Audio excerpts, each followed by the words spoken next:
oluline ainult anda ained eesti keeles, kuid oluline on ka see, et ta räägiks õpilastega ka eesti keeles. Muidu kui ainult terminid on nagu eesti keeles, siis see tegelikult ei anna ju midagi, ta peab suhtlema selles keeles, et ainult terminitest ei piisa.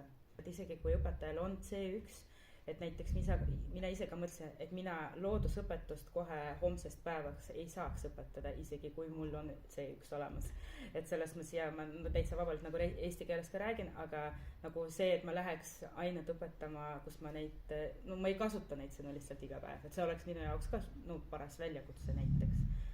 No teine asi on ka see, et ma ei ole loodusõpetuse õpetaja et see kindlasti ka, aga ma olen täiesti nõus, et väga tihti C1-st ka ei piisa. Ja ma olen 10. lennuvilistlane, mul on juba 4 aastat programmist nagu läbi, eelmisel aastal olen magistratuuri ka lõpetanud pärast Noored Kooli. Noored Kooli on parim viis õpetajaks saamiseks, et õppides praegu ka ülikoolis, ma arvan sama, et ma tundsin, et isegi nagu praegu ma käin koolitustel ja ma väga palju näen, et ma ei saa sealt nii palju ma sain Noored Koolist näiteks, et on juba 4 aastat möödas sellest, kui ma olin nagu Noored Kooli programmis, aga see, et minu jaoks paljud asjad ei ole nagu nii tõhusad, kui olid nagu seal. Ja siiamaani ma tunnen, et minu taga on kogukond ja. Noored Kooli kogukond, ja. Et isegi praegu, kui ma käin kuskil koolitustel või üritustel, siis alati Noored Kooli inimesed on igal pool ja me enamasti teineteist tunneme ka, nii et selles mõttes mina väga hästi tunnen seda, et minu taga on Noored Kooli. No meil on selle rubriigi pealkiri on, et Eesti õpetaja vene koolis. Aga teil on vene nimi ja kodune keel lapsepõlves oli? Vene keel, jah. Ja ma isegi õppisin täiesti venekeelses koolis, mitte keelekümblusklassis ja ikka keelt oskan. Ja ikka saate tulla vene koolile nüüd appi ja oletegi olnud juba? Ja, ma arvan, et ma olen see näide ka, et isegi nagu venekeelses koolis saab vene keelt õppida, aga kindlasti mul oli eesti keelse mõtlesin. Ei, no ma õppisin venekeelses koolis ja ikka eesti keel on ju selge, aga nagu siis peab kuskil mujal veel see keel olema, et see, et lapsed õpivad ainult koolitunnis eesti keelt ei anna neile tegelikult nii palju, et see keel peab olema igapäevaelus ka, see on ka väga oluline. Ja, tegelikult see on ju iga ainega nii, et kui me õpime matemaatikat ainult matemaatikatunnis või no, loodusõpetustunnis, et sellest ei piisa, et sellest ainest või siis sellest aru saada, seda tunnetada ja seda praktikas kasutada. Aga mida te olete nüüd 7 aasta jooksul siin õpetanud? Mul on eesti keele kui teise keele õpetaja. Kõik need aastad, et juba praegu olen siis töötanud alates 1. kuni 9. kõikidest klassides, et põhikooli olen nagu õpilastega nagu läbinud, koos nendega siin õppinud ja et selles mõttes ja mina näen, et õpilased on väga motiveeritud keelt õppima, kuigi nagu olen kuulnud väga palju teisi arvamusi, aga mina arvan, et mina näen oma klassis vähemalt, et õpilased on valmis õppima ja ma olen ka siin mõelnud, et kui mina näiteks oma klassile räägin, et ma ei tea, et Tallinnas toimub mingisugune üritus või koolis, siin oli just meil koolitus, et see on eesti keeles ja ma alati näiteks rõhutan neile, et see on nii hea viis nagu keelt praktiseerida, siis nemad, isegi kui nende keeleoskus ei ole kõige nagu tugevam, siis nad ikka osalevad sellest, et ma näen, et nad haaravad sellest võimalusest kinni ja vanemad seda väga hästi toetavad, et selles mõttes mina näen, et õpilased on motiveeritud, et mul on selles mõttes hea. Ma olen teinud ka palju noorte kohtumiste projekte ja et nagu väga palju räägitakse ka sellest, et nagu, no on sellised arvamused, et eesti õppekeelega koolid kardavad, et kui sinna tulevad liiga palju vene emakeelega lapsi, siis lapsed hakkavad kõik vene keeles rääkima. Et mina olen näinud, et kui ma teen selliseid integreerimisprojekte, siis ikka vene lapsed hakkavad kiiremini eesti keelt rääkima, ikka nemad lähevad eesti keelele üle ja see ikka, no minu jaoks on see suur rõõm, et ma näen, et nad kasutavad ja julgevad keelt kasutama. Kes te enne olite, kui te Noored Kooli astusite? Mina töötasin, ma muidu kunagi töötasin Kaubamajas lastetoas, lastetoa perenainena ja pärast töötasin siis 5 aastat Paldiski huvikeskuses noorsootöötajana.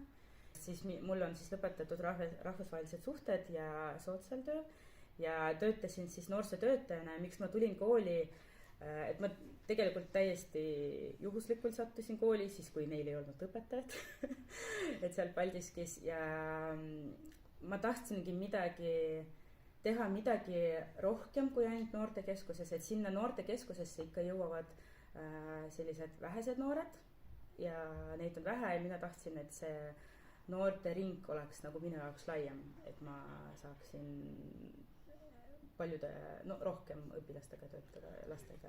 Ja saaks ikka 5 tundi päevas anda. See 5 tundi ei ole üldse minu puhul 5 tundi. Et noortekeskuses on ikka palju lihtsam töötada kui koolis, aga see mõju on väiksem ka. Nii et minu jaoks on, et ma arvan, et ma naudin siin tööd rohkem kui noortekeskuses, kuigi see on ka oluline, noorsootöö on ka oluline.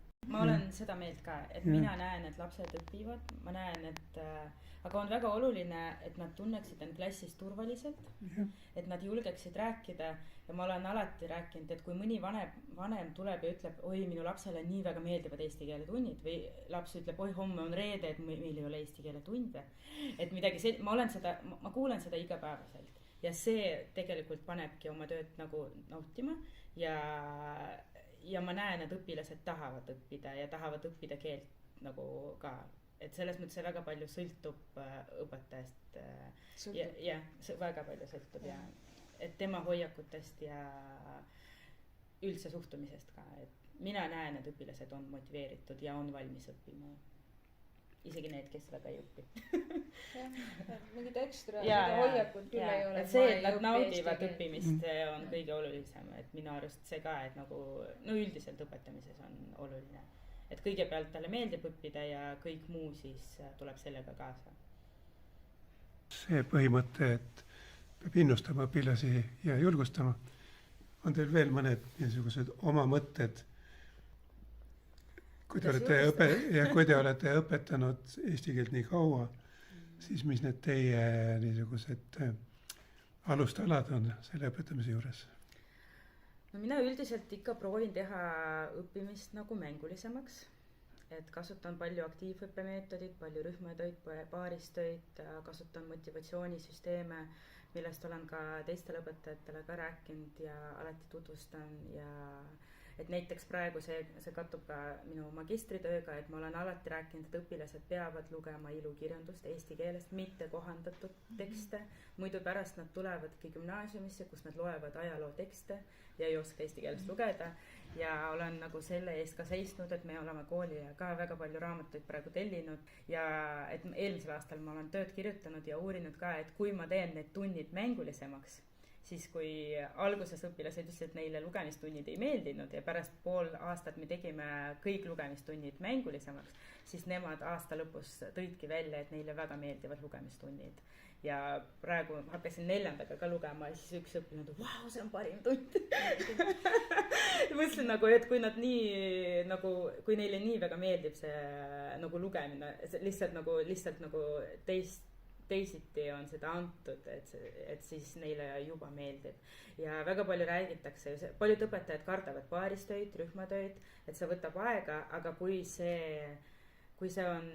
õpetaja võtab seda omaks, siis õpilased võtavad ka seda omaks, et mina näiteks arvan, et paaristööd ja rühmatööd üldse ei võta palju aega ja sellega tasub tegeleda, see on sama, mis kõik need liikumisülesanded ja tegevused, et ühelt poolt me arvame, et see võtab tunnist aega, et mis on nii väärtuslik, aga samas see annab väga palju juurde ja siis õpilased nagu hea meelega õpivad siis.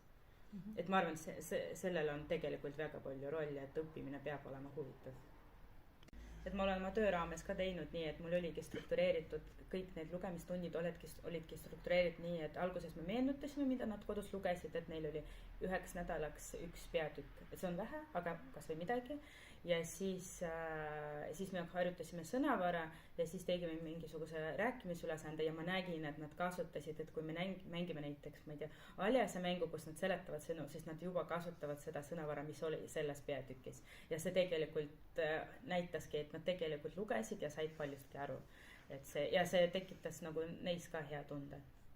kui ma tulin siia kooli ja ütlesin õpilaste vanemate koosolekul, rääkisin, et õpilased peavad lugema, isegi kui nad ei saa mitte midagi aru, mida nad loevad, las nad lihtsalt välja ühe häälega loevad.